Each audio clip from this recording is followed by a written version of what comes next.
여러분 안녕하십니까? 권순알입니다. 대한민국 간판 기업이라고 할 수 있는 삼성의 현주소와 관련된 이야기 좀 해보도록 하겠습니다. 먼저 전반부에는 최근 갈수록 심상찮은 조짐을 보이고 있는 삼성전자 경쟁력 문제를 살펴보겠습니다. 이어 후반부에는 삼성을 비롯해 한국 대기업들의 국제 경쟁력 문제와 관련해 지금부터 7년여 전인 2014년 3월 제가 동아일보 논설위원 시절 썼던 삼성과 현대차가 흔들리는 날이라는 제목의 칼럼을 여러분들에게 소개해 드리도록 하겠습니다. 자, 본격적으로 시작하겠습니다.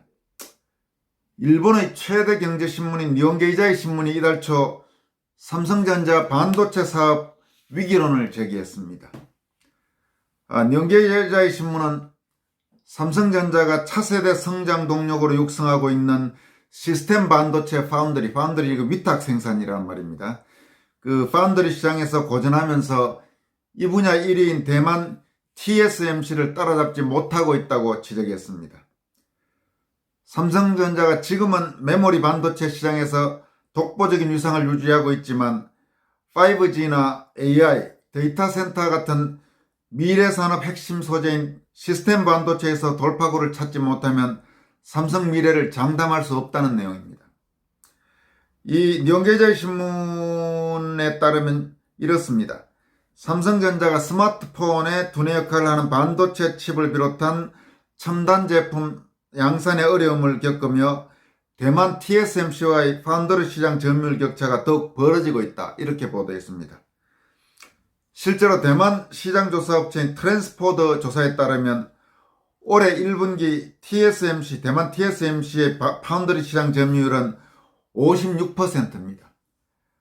불과 2년 전에 48.1%였으니까 지금 2년 만에 거의 지금 8%포인트가 높아졌습니다. 반면 파운드리 시장 2위인 삼성전자는 2019년에는 시장 점유율이 19.1%였는데 올해 1분기에는 18%로 오히려 낮아졌습니다. 이처럼 TSMC와 삼성전자의 파운드리 시장 시장 점유율 격차가 더 커지는 이유는 첨단 공정 기술력과 핵심 장비를 그렇게 지금 라고 지금 니혼게이자이 신문은 분석했습니다. 삼성전자는 올해 1분기 지금 반도체에서 매출 19조 원, 영업이익 3조 3,7천억 기록했습니다. 매출은 작년 동기 이 코로나 여파가 본격적으로 이제 시작되기 하던 초기죠. 작년 동기보다 8% 늘었지만 영업이익은 16% 줄었습니다. 그리고 지금 이 파운드리 시장 이 분야뿐만 아니고 메모리 지금 삼성전자 지금 주력이 지금 메모리인데 이 메모리 쪽에서도 조금 불안합니다. 이 메모리 반도체는 삼성전자가 1993년 이 D램 시장 점유율 1위에 오른 뒤에 단 한 번도 세계 1위에서 밀려나 본 적이 없는 분야입니다. 하지만 최근 지금 몇 년간 DM 시장 점유율은 꾸준히 지금 하락하고 있습니다. 삼성전자의 D램 시장 점유율은 세계 D램 시장 점유율이 2016년 46.6%였는데 지난해 41.7%로 지금 5%포인트 가까이 지금 떨어졌습니다. 올해는 지금 더 낮아질 가능성도 있습니다. 기술력도 지금 삼성전자가 이병철 이건희 회장 때 꾸준히 지금 계속 높아져서 압도적으로 높아져서 세계 1위였는데 지금 최근에는 기술력이 삼성전자 기술력이 다른 경쟁업체보다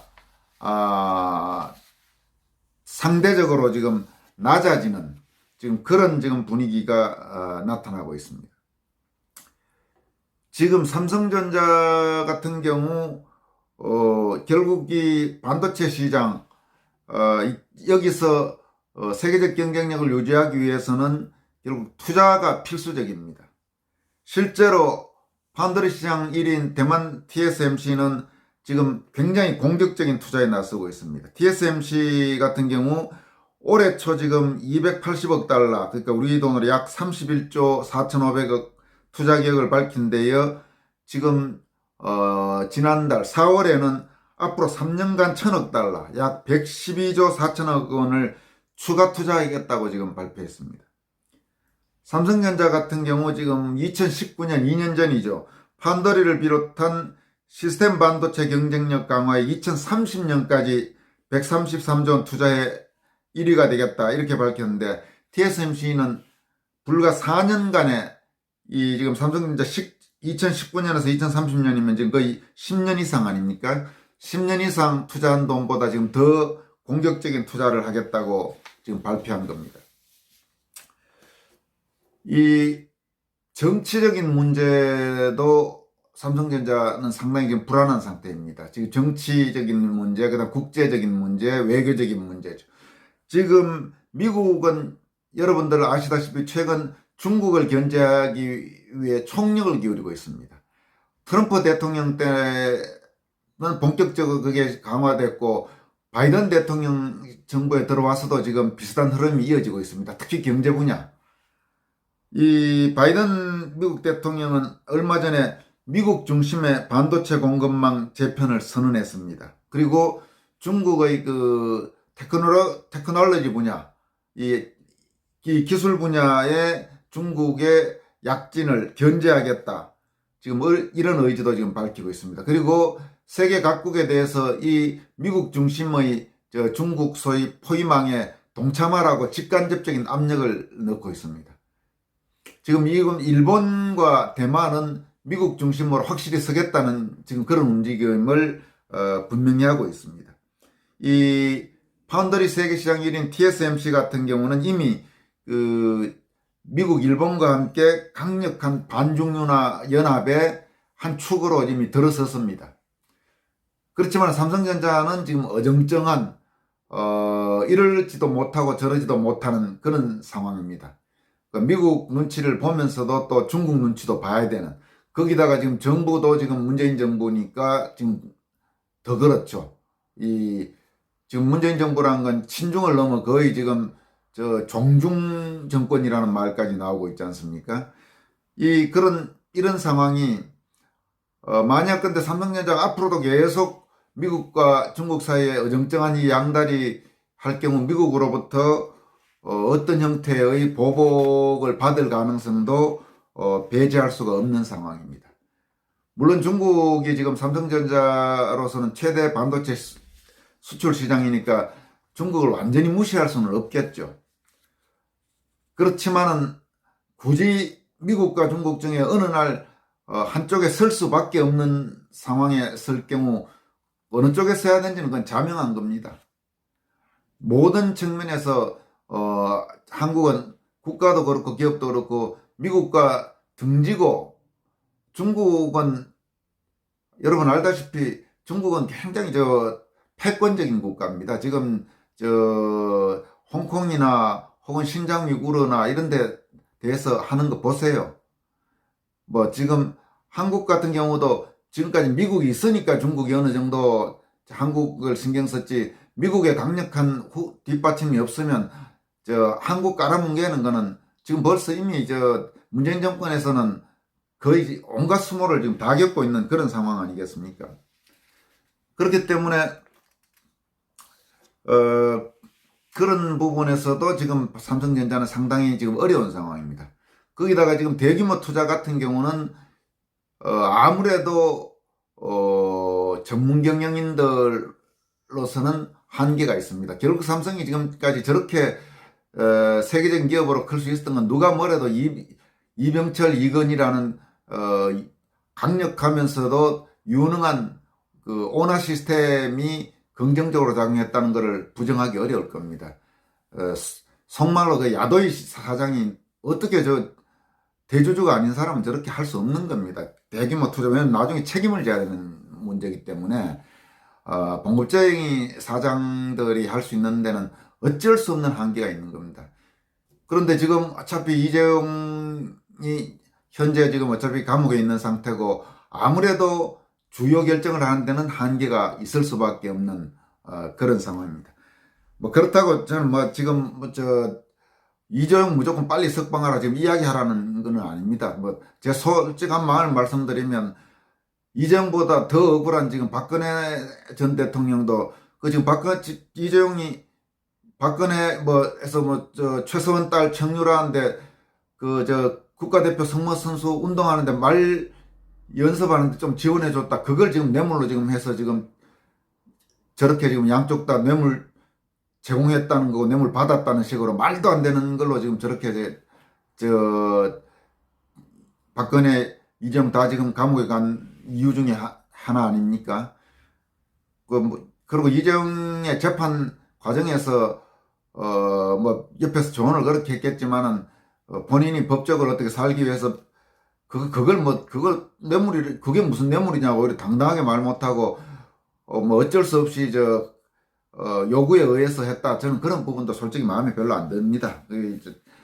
그럼 이재용을 풀어라 말아라 지금 그런 부분 이야기가 있지만은 제가 그런 이야기를 하려는 거 아니고 언젠가 어차피 이 정권이 어떤 정권입니까? 여러 가지 생각해서 감안해서 본인들이 필요할 때 되면 하겠지만은 지금 하지만은 어쨌든 총수부재가 분명히 지금 기업에 굉장히 불안 요인으로 작용하고 있는 것만은 명백한 사실입니다. 지금 그런 점에서 삼성의 과연 국제 경쟁력이 앞으로 계속 유지될 수 있을까? 여러 가지 지금 어려운 지금 특히 이 정권에서 삼성을 죽이기 위해서 별짓 다 했지 않습니까? 영업 비밀이라고 할 수 있는 삼성전자 무슨 보고서 막 내놓으라고 압력도 넣고 이랬지 않습니까? 그리고 이런저런 온갖 형태의 압박이 지금 대기업들에 대해서 대체로 그렇지만 특히 삼성에 대해서 아주 그런 일이 많았죠. 노골적으로 전방위 압박이 있었지 않습니까? 무슨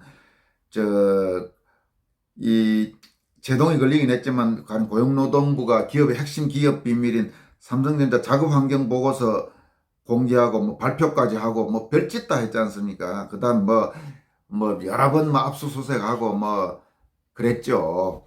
그러니까 그런 상황에서 어려울 겁니다. 그리고 지금 이제 다음으로는 제가 2014년 3월에 쓴 삼성과 현대차가 흔들리는 날이라는 제목의 칼럼을 여러분들에게 읽어드리겠습니다. 아마 한 7년 전이지만 여전히 시사하는 바가 클 거라고 보여집니다. 외환위기 2년 전인 1995년 한국 경제는 반도체 호황의 파티를 즐겼다. 최대 수혜자는 1993년 반도체 D램 세계 선두로 떠오른 삼성전자였다. 돈이 쏟아져 들어오자 임직원 급여와 복지 혜택을 크게 늘렸다. 재무구조가 나쁜 일부 계열사에 퍼주기식 지원도 했다. 1994년 4월 돌연 파티가 끝났다. 글로벌 공급 과잉 여파로 반도체 수출 단가가 급락하고 불황이 덮쳤다. 반도체 업계의 수익성 악화는 일본 엔화가 약세로 반전된 환율 충격과 맞물리면서 파장이 커졌다. 경상수지 적자는 1995년 86억 달러에서 이듬해 231억 달러로 급증했다. 한국이 외환위기로 가는 길에 경제적, 정치적으로 몇 차례 변곡점이 있지만 반도체 쇼크는 그 서막이었다. 삼성과 현대자동차는 최근 10여 년간 우리 경제를 이끈 재계서열 1, 2위의 상두마차다. 국내 임직원 수는 삼성그룹이 25만 명, 현대차그룹이 14만 명이다. 사무직이든 생산직이든 구직자와 부모들이 선망하는 꿈의 직장이다. 2012년 그룹 매출액은 한국 생산분만도 삼성이 302조 원, 현대차가 164조 원이었다. 이 기업들과 희비를 같이 하는 중견 중소협력업체도 많다. 두 그룹이 감기에 걸리면 폐렴을 앓을 사람은 적게 잡아도 100만 명을 훌쩍 넘는다. 영국 브랜드 평가사 인터브랜드의 글로벌 100대 브랜드에 들어간 한국 기업은 삼성전자, 현대차, 기아차 등 세 곳이다. 삼성전자는 2009년 20위권에 진입한 뒤 지난해 8위로 뛰어올랐다. 현대차는 작년에 10계단 상승한 43위, 같은 계열사인 기아차는 4계단 오른 83위였다. 올 들어 삼성과 현대차 그룹의 기류가 심상치 않다. 삼성전자는 지난해 4분기 영업이익이 전분기보다 6% 줄었다. 올 1분기 실적 전망도 밝지 않다. 올해 초 5년 만에 결의대회까지 열고 한계 돌파를 다짐했지만 위기감은 가시질 않는다. 현대차 사정은 좀 더 심각하다. 작년 영업이익은 현대차가 1.5%, 기아차가 9.8% 감소했다. 최근 미국 컨슈머 리포트의 자동차 브랜드 평가에서 기아차는 4계단, 현대차는 2계단 하락했다. 두 회사 모두 10위권 밖으로 밀려 품질 경영에 적신호가 켜졌다. 치명적 약점인 강성 기득권 노조의 구태가 개선될 재점도 보이질 않는다. 이병철 정주영이라는 걸출한 창업자의 뒤를 이은 이건희 삼성회장과 정몽구 현대차 회장은 비자금 사건 같은 위기는 겪었지만 종합경영성적표와 리더십은 우등생이었다. 차세대 경영을 지휘할 이재용 정의선 부회장은 부친들이 건재하다는 점은 감안하더라도 아직 충분히 역량을 인정받거나 검증받지 못했다. 은수저를 입에 물고 태어나 고생을 모르고 자란 3세 경영자들이 창업과 수성, 도약을 이룬 1, 2세들의 버금가는 능력을 발휘할 수 있을지도 미래를 좌우할 변수다. 참고로 지금 이 칼럼을 쓸 때는 이건희 정몽구 회장이 모두 건재할 때였습니다. 계속하겠습니다. 호수와 숲의 나라 핀란드를 대표하던 노키아가 추락하자 그 충격은 기업 임직원뿐 아니라 전체 핀란드 경제에 미쳤다. 삼성과 현대차가 흔들리는 날이 오면 한국이 받을 타격도 노키아 쇼크 못지않을 것이다.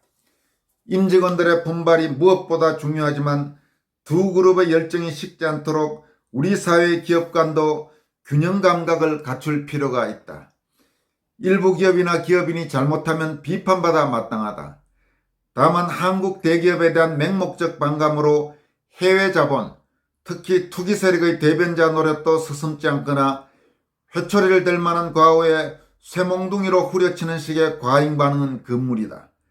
삼성과 현대차를 지나치게 매질해 후유증이 커지면 그 직격탄을 맞을 피해자들은 미국인, 중국인, 일본인이 아닌 바로 우리들 한국인이다. 이 사항이 2013년에 쓴 칼럼입니다. 아마 이 문제의식은 지금도 별로 달라지지 않았으리라고 생각합니다. 여러분, 오늘은 여기까지 하겠습니다. 고맙습니다.